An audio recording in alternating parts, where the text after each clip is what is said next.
अचानक ये क्या हो गया? ऐसी कौन सी शक्ति है जो दिव्य पुष्पक को?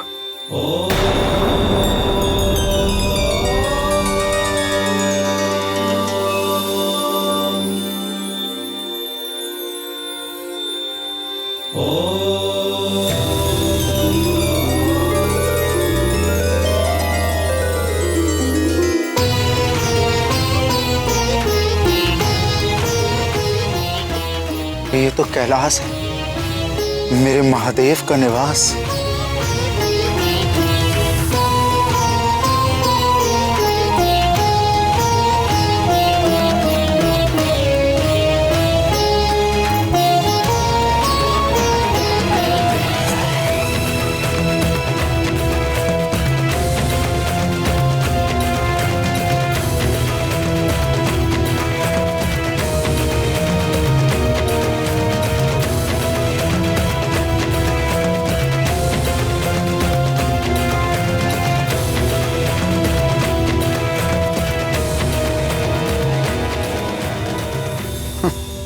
ये तो नंदी बैठे।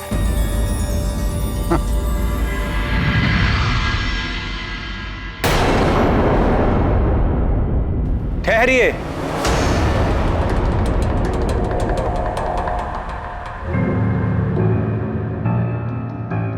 आगे जाने की अनुमति नहीं है। जाओ मेरे मार्ग से, जानता नहीं मैं कौन हूं। आप कोई भी हो, किंतु आगे किसी को भी जाने की आज्ञा नहीं है। कृपया आप वापस लौट जाएं। मुझे आज्ञा देने का दुस्साहस कर रहे हो? मैं केवल अपने स्वामी की आज्ञा का पालन कर रहा हूं। और मैं केवल तेरे स्वामी के कारण तुझ पर दया कर रहा हूं। महादेव को जो आदेश देना होगा वो स्वयं मुझे देंगे। स्वयं भगवान भोलेनाथ का ही आदेश है कि वो अभी किसी से नहीं मिल सकते। हट जा।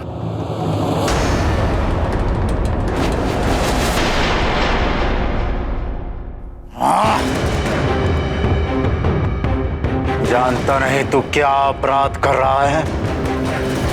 महादेव के परम भक्त को उनसे मिलने से रोक रहा है। स्वयं को महादेव का बड़ा परम भक्त मानते हो और इतना भी नहीं समझते कि भक्त जब उपासना में हो तो भक्त और इष्ट के बीच में नहीं जाया करते और कैलाशपति के कैलाश में आकर अहंकार का त्याग नहीं करते। स्वयं एक मूढ़ पशु होकर मुझे शिक्षा दे रहा है। चल हट। भगवान भोलेनाथ अपने भक्तों के भाव को देखते हैं, उनके रूप रंग और आकार को नहीं। स्वयं को महादेव का सबसे बड़ा भक्त मानते हो तो ये कैसे भूल गए कि कैलाशपति महादेव का एक नाम पशुपति भी है। वे सृष्टि के सारे जीवों के अधिपति हैं और सृष्टि के सारे जीव उन्हीं की शरण में जाते हैं। मैं चाहूं तो अभी तुझे कठोर दंड देकर सदा के लिए शांत कर दूं, पर तेरे जैसे तुच्छ पशु से उलझकर मैं जगत में निंदा का पात्र नहीं बनना चाहता। तू मुझे मेरे आराध्य के दर्शन से नहीं रोक सकता। चल हट जा।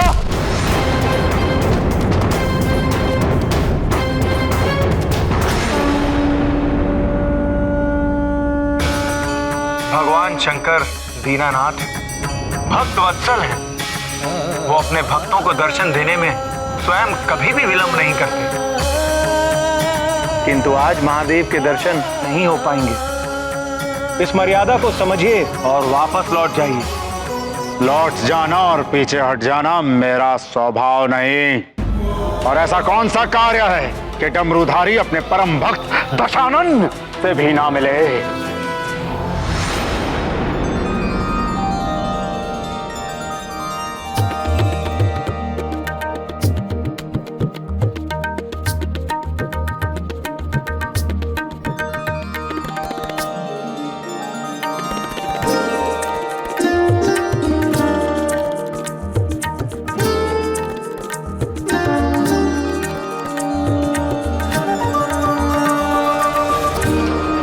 भगवान भूतपति माता जगदम्बा के साथ एकांत में क्रीड़ा मग्न है। इसी कारण कैलाश में किसी का भी प्रवेश वर्जित है। क्यों मेरा मार्ग रोक कर अपने काल को निमंत्रण दे रहा है? काल का भय मुझे मत दिखाओ दशानन। स्वयं भगवान महाकाल और महादेवी आदिशक्ति को अपनी पीठ पर उठाकर चलता हूं। और ये भी समझ लो कि नंदी किसी भी स्थिति में तुम्हें अपने स्वामी की आज्ञा का उल्लंघन नहीं करने देगा।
मृत्यु ना आज होनी है और ना ही मेरे हाथों होनी है दशग्रीव। तुम व्यर्थ ही मुझसे संघर्ष करके केवल महान पीड़ा के भागी बनोगे। मेरी बात मानो, वापस लौट जाओ। लंकेश दशानन जो एक बार संकल्प कर ले उसे पूरा करके ही रहता है। भक्त होकर भी बार बार भगवान की आज्ञा का निरादर कर रहा है, मूर्ख।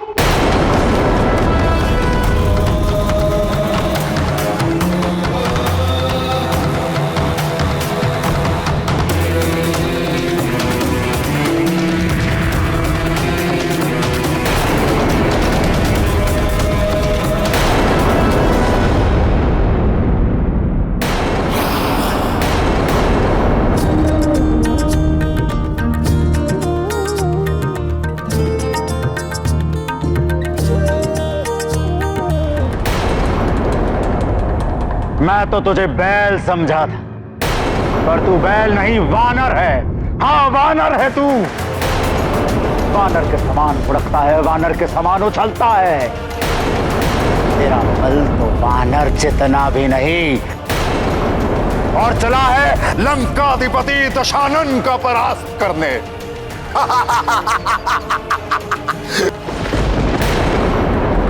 ये महादेव भी निराले हैं, किसी भी पात्र अपात्र को वरदान दे देते हैं, किसी को भी अपना गण बना लेते हैं। तेरे जैसे वानर बुद्धि को अपना द्वारपाल नियुक्त कर लेते हैं। बड़ा आया दशानन से युद्ध करने वाला। वानरों को तो मैं कीट पतंग भी नहीं समझता। वानर बुद्धि।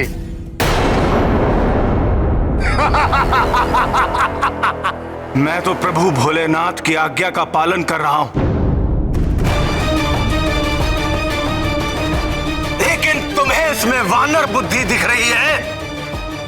तो सुनो दशानन, जिन वानरों को तुम इतना तुच्छ समझते हो, उन्हीं वानरों के सम्मुख तुम घुटने टेकने पे विवश हो जाओगे।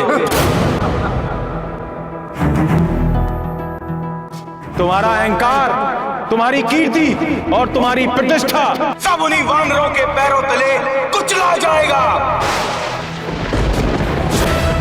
ज्ञान गुण सागर जय नबी सदिव लोक उजागर जय हनुमान ज्ञान वानर ही तुम्हारा सारा ऐश्वर्य और तुम्हारी पाप की लंका को जलाकर भस्म कर देंगे।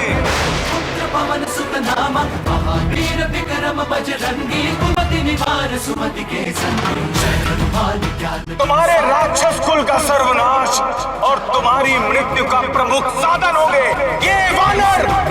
उजागर रंजन हरन विराज सुबेसा कानन कुंडल कुंचित केसा हाथ वज्र और ध्वजा विराजय कांधे मूंज जनेऊ साज। सभी लोगों में तुम्हारी निंदा होगी और जिस वानर रूप को तू तुच्छ मानकर अपमानित कर रहा है वही वानर रूप यशस्वी होकर भक्ति और पराक्रम की मूर्ति बनकर सर्वत्र पूजा जाएगा। ये मेरा श्राप है तुम्हें, मेरा श्राप है तुम्हें, मेरा श्राप है तुम्हें, मेरा श्राप है तुम्हें।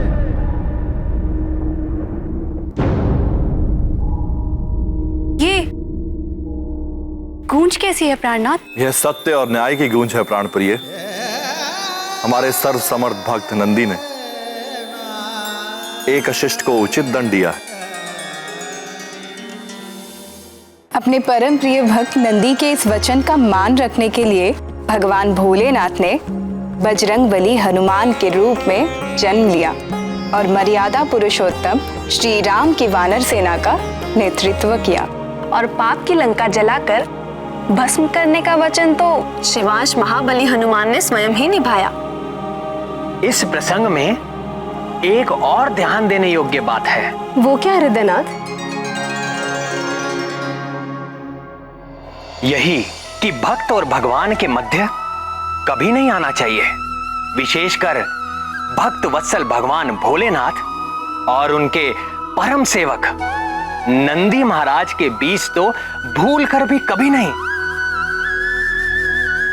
नंदीश्वर वृषभ रूप में भगवान महादेव के साथ शोभायमान है। जिस प्रकार गौ माता पृथ्वी का प्रतीक है, उसी प्रकार वृषभ रूप नंदी धर्म का प्रतीक है।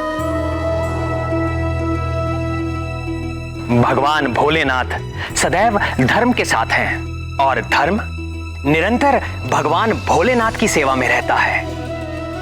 इनके बीच में पड़ने का अर्थ है भगवान महेश्वर से होकर जो सनातन धर्म की धारा बहती है उसमें बाधा डालना।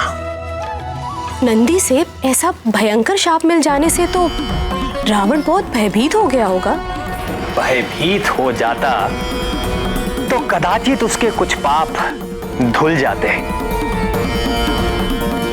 उद्दंड रावण की बुद्धि को तो अहंकार और क्रोध का घुन लग गया था। अरे मूढ़, तू ना आलसी बैल बन सका ना विधिवत वानर। तू क्या समझता है मैं तेरे तुच्छ शाप से घबरा जाऊंगा?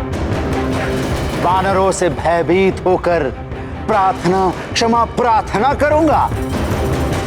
तूने अभी मेरी शक्ति देखी नहीं है, परंतु तुझ पर बल का प्रयोग करके मैं अपनी शक्ति को व्यर्थ नहीं करना चाहूंगा। तेरा अस्तित्व तो वैसे भी तुच्छ और नगण्य है, पर अब मैं उसे अर्थहीन बना दूंगा। तो यहीं खड़ा रह और देख, मैं तेरे सामने से ही संपूर्ण कैलाश पर्वत को यहां से उखाड़ कर अपनी राजधानी लंका ले जाऊंगा।